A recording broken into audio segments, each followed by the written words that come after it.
Congratulations! You've connected with the Pulpit Perspectives podcast. Join Reverend Dr. Kent Lundy as he connects with pastors where they preach, literally at the pulpit of their church. It's a point of view with purpose and personality that informs and inspires with real life stories from great preachers you need to know. Your host is Reverend Dr. Kent Lundy. Let's join Kent at a pulpit with a fresh perspective from his guest preacher. Hello and welcome to Pulpit Perspectives Podcast. I'm your host, Reverend Dr. Kent Lundy. Pulpit Perspectives Podcast exists to create connections amongst North District clergy and their congregations. I'm coming to you from the chancel of Lakeville United Methodist Church, standing here with their pastor, Reverend Ed McCutchan. Ed, how are you doing? I'm doing okay. How are you doing? I'm doing great. Welcome. So how long have you been pastor at Lakeville United Methodist Church? Oh, man. Bad at dates. So probably around 3 years starting last July 1st. Okay. All right. So maybe. Might be 3 years this July 1st. I'm really bad with dates. Have I told you that? That's all right. So a few. You didn't just get here, nor have you been here for a long time. Yeah. You're in the early years. Okay. All right. So what brings you joy? Oh, what brings me joy? That's funny because I'm actually writing a sermon on joy right now and talking about the difference between joy and happiness. I can easily list the things that bring me happiness, like reading a good book and eating a good meal. Joy right now, what's bringing me joy is seeing the success of our ministries here. This coming Sunday, we're taking a group of high schoolers up to a tea shop in Niles because they are our D&D group here. The Disciples and Dragons is what we call them. It's a good time for us just to sit with some teenagers, let them be themselves, let them have some fun.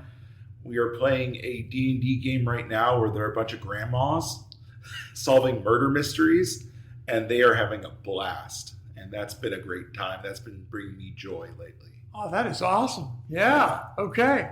Wonderful. So when did you know you were being called to vocational ministry? I first felt the call to ministry in high school. And I did my best for the next 7 years to ignore it. I originally felt called in high school. Then I went on a mission trip that did not go well down in Juarez, Mexico, and that really shook my faith. I then proceeded to go to University of Evansville and took some classes in biblical studies and theology, where I got to deconstruct my faith and then reconstruct my faith, and my faith came back stronger than ever. Then one St. Patrick's Eve night, I was talking to Pastor Tim Allmeyer, now up here, my neighbor, and said, "Hey, Tim, I think I'm called to ministry." And he just reached into his desk, pulled out a manila envelope and said, "Here's all the paperwork you need to fill out. I've been waiting for this moment." Wow. And I started the process. Yeah. Wow. That is awesome. Yeah. Very cool. Okay. Well, what a confirming moment that must have been. It was. And every once in a while, I think back on that and I just feel so happy that I've had that kind of support from mentors and family and given the space those 7 years to really figure out my call and figure out my faith. Yeah. Well, this next question I think is going to blend right into that. Oh. So if ministry were a basketball game, I love basketball. Okay. So just humor me for a second. So if ministry is a basketball game and you're out on the court dribbling the ball, and you look up at the home fans cheering you on, who's up there in the stands cheering you on? Well, first and foremost is my wife, Rita. She is one of the reasons. She's basically the reason I can still do this job at times. COVID was hard for a lot of pastors, and she, during that time, really stepped up and helped me in my call, providing support, providing affirmation, telling me, yeah, no, these people are being unreasonable, and help me not beat myself up. My parents and my brother, of course, have always been there. Mentors such as Tim Allmeyer, Pastor Serna Rand, who was my mentor in seminary, who taught me the most important lesson I could ever be taught is whenever you're having issues with church, just love them. And if they keep giving you grief, love them harder. And there's nothing they can do to stop you doing that. Also, Dennis Adams, who was my mentor during the candidacy process. He was really helpful. But there's also my friends from seminary who I still talk to every single week. We have ongoing Facebook chat and ongoing D&D game, actually. We play every week. Wow. Yeah. Okay, so lots of folks in the stands in your cheer block. Yeah, you can't be a pastor alone. You need support. There you go. There you go. You got it. You got it. Yeah. So, and again, this next question is going to blend, I think, right into those answers. So where do you go to recharge? Okay. Well, I mentioned it. Every Tuesday, we have a D&D session with me and my pastor friends. We sit down, and for the first hour of it, we basically just talk about our lives. We check in. What are we mad about? What are we happy about? Share successes, major life events. Then we play for a couple of hours, be idiots together, and it's a lot of fun. We get together about once a month. That's a great chance for recharge.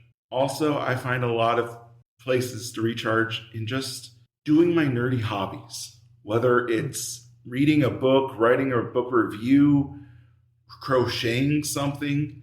I love being able to do something that at the end I have accomplished something, whether it's the book is done or the project's made, because a lot of times in ministry, the things we do aren't visible.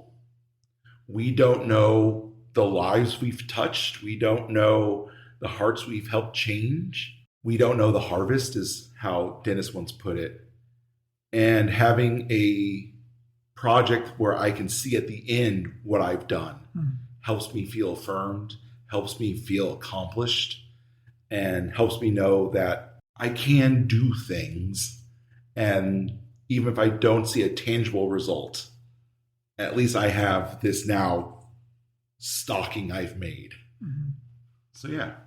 A lot of places to plug in to recharge, sounds Yeah. like, for you. Good for you.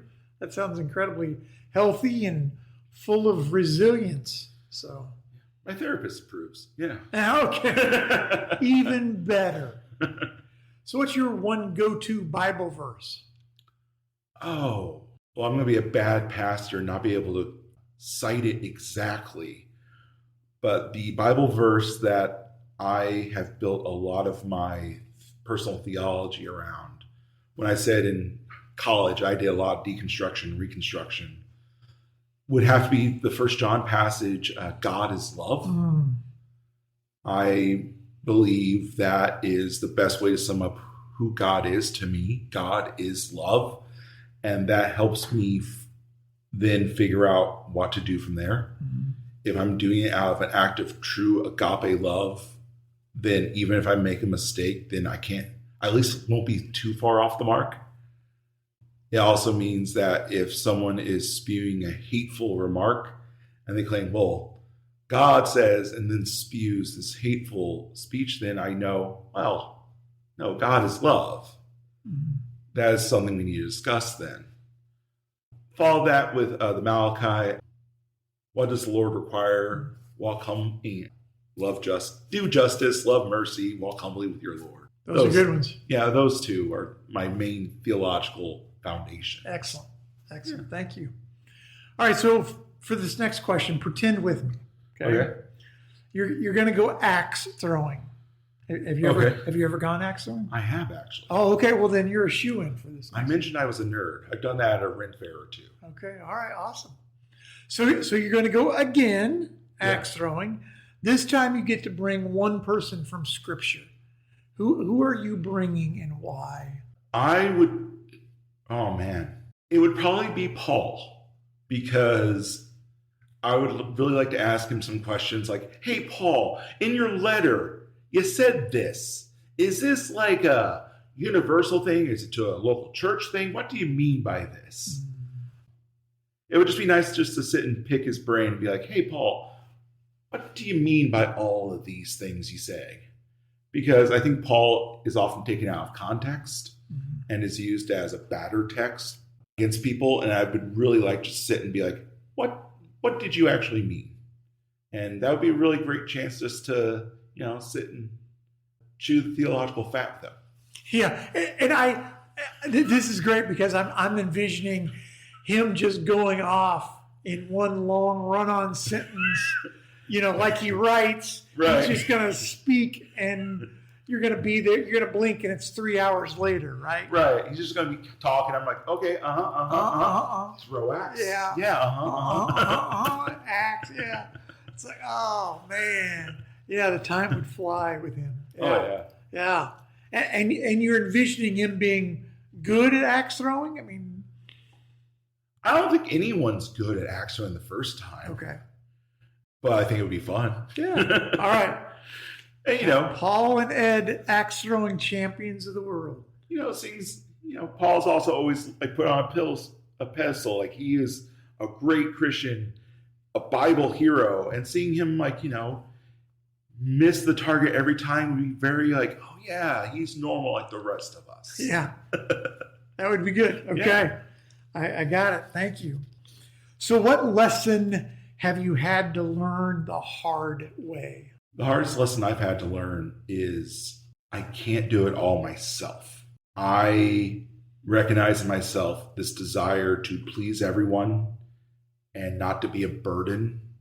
And that often means I'll be the one who will come in and turn on all the lights. I'll be the one who comes in and runs the sound system. I'll be the one who runs this ministry. And the truth of the matter is I can't. I don't have enough hours a day. I don't have enough energy. And also, it's not fair to the congregation. Every ministry that I want to take over is denying someone else in the congregation a chance to step up and follow their call from God. Mm-hmm. If I step up and say, no, I'll run the turkey supper, don't you all worry, that means Beatrice, who has a call from God, doesn't get that chance to answer and serve. So it's been hard. It's something I always have to hold myself back on, but it's an important lesson I've had to be taught. And Jesus modeled it, right? Yeah. I mean, he not only had the disciples, but he commissioned the 70 or 72, depending on the translation, right? So it's when he fed the 5,000, he told them to go gather up all the debris and all that. Right. Yeah. Yeah. So we can't do it ourselves. Yeah. Absolutely. And if Jesus can't be our example in that regard. Right. Okay. I like it. So what's an ordinary place that's extraordinary to you because of what's happened to you there? So an ordinary place, but it's an extraordinary place to you because of what's happened to you there. Oh, man. I'm going to cheat a little because my ordinary place is ordinary as in it exists, but still extraordinary. Grand Canyon. The month before I went to seminary, I flew out by myself. First time traveling all alone because I wanted just time to be by myself and think it over and make sure I wasn't making a mistake going to seminary. And I went out to the Grand Canyon and just being there and seeing the sunrise and then walking around, and I got into an hour-long discussion with a Hare Krishna.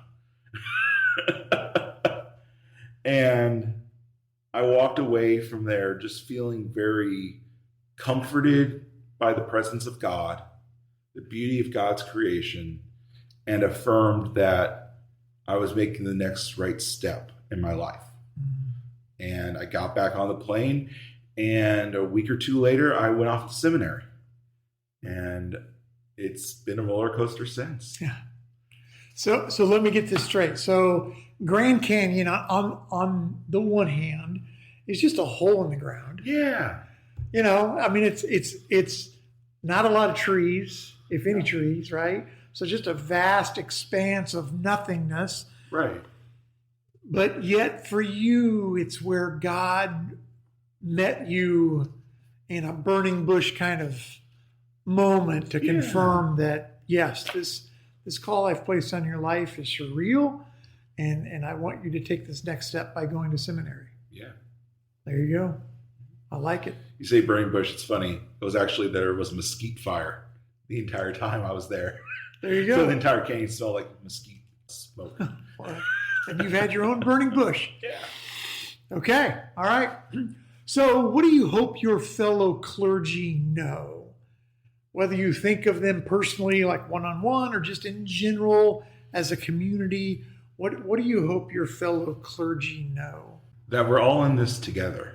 I have talked to a lot of different churches over the course of my life, and a lot of churches are in the same space where we're all panicking about, oh, we've lost so many people, we need more people. And the truth of the matter is that a lot of the ways we want to do evangelism isn't bringing in the unchurched, it's bringing in the differently churched and stealing flocks away from other churches.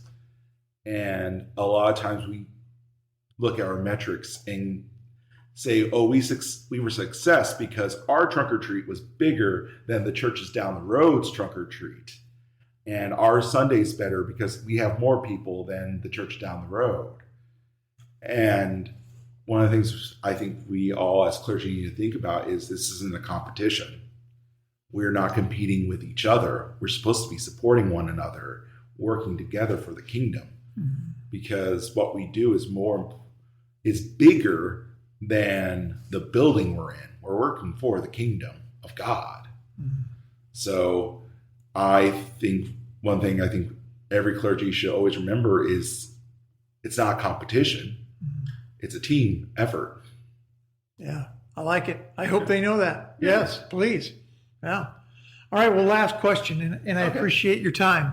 So when you think about your legacy here, whenever you leave Lakeville United Methodist Church, whenever, whether that's sooner or later, sooner, whatever, right? I'm not trying to say anything like that, but just when you walk out the door for the last time as their pastor here, what 3 words come to mind when you think of that legacy you want to leave? 3 words. Okay. 1 word is questions. I make it a point that people can ask me questions about the Bible, about theology, that it's okay to have doubts. We live in a time where it seems like doubt is the antithesis of faith, but doubt is often a chance for us to grow in faith. And I think it's very important for us just to be able to sit and talk and ask questions and learn. So questions is one of the words I want my legacy to be. Friendly. I make it a point every Sunday to say who I am, to welcome people, because I don't know who exactly in the crowd might be the first time. Mm-hmm. I look out and I see most faces I know, but every once in a while there will be someone I don't. I'm like, I can't remember if you've been here before or not. So I'm Pastor Ed. Welcome to Lakeville United Methodist Church. I'm so glad to see you all here with us today. We need to be friendly because when people walk in the door, this can be intimidating. They don't know the language we're using. They don't know the stand up, sit down, sing, all that. So we need to be able to be like, hey, how you doing? Hey, this is what we do. Also, I hope when I leave here, one of the legacies I have is comfortable. That isn't a word I think a lot of people associate with the church, but I want people here to be comfortable and able to be themselves. Mm. One of the reasons why we're doing youth group D&D is a lot of those kids don't feel comfortable in a church. They have had issues with the church. They've faced some big turmoil in the church. They don't feel comfortable being themselves in the walls of a church. And one of the things we are working on is helping them be themselves and feel comfortable. And that means letting them just be and not passing judgment, not arguing with them, not just saying like, that's great. I'm so glad God made you that way. You are a child of God. And this is something for you too. Mm.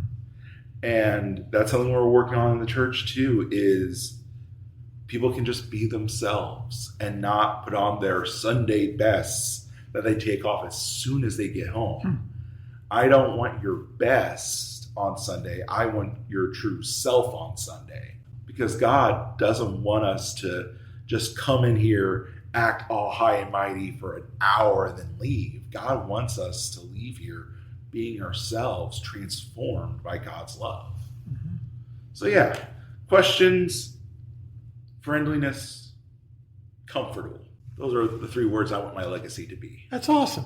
Yeah. That would be wonderful to be able to leave here and folks to know that. So my challenge is to lean into that and to lead into that, so that they know you're clear on those 3 things that you're wanting them to leave.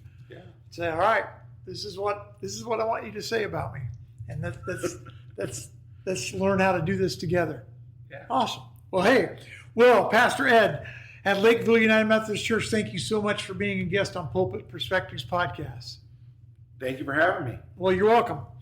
Pulpit Perspectives podcast exists to create connections amongst the North District clergy and their congregations. If you want to check out more of all the great things that God is doing in the midst of the North District, I would invite you to find their North District Facebook page. You can also learn more about the Indiana Annual Conference by going to inumc.org. That's inumc.org to learn more about the annual conference. So this has been Pulpit Perspectives Podcast with your host, Reverend Dr. Kent Lundy, signing off for now. There you have it, a fresh perspective from the pulpit with a great preacher. You know you want to hear more. You can do just that by connecting with Pulpit Perspectives with Reverend Dr. Kent Lundy on Apple Podcast and Spotify, where you can like and follow the podcast. What's more, you can spread the good news about Pulpit Perspectives in your church and with your neighbors. Plan now on joining Kent at the pulpit, where you'll meet another great preacher on Pulpit Perspectives.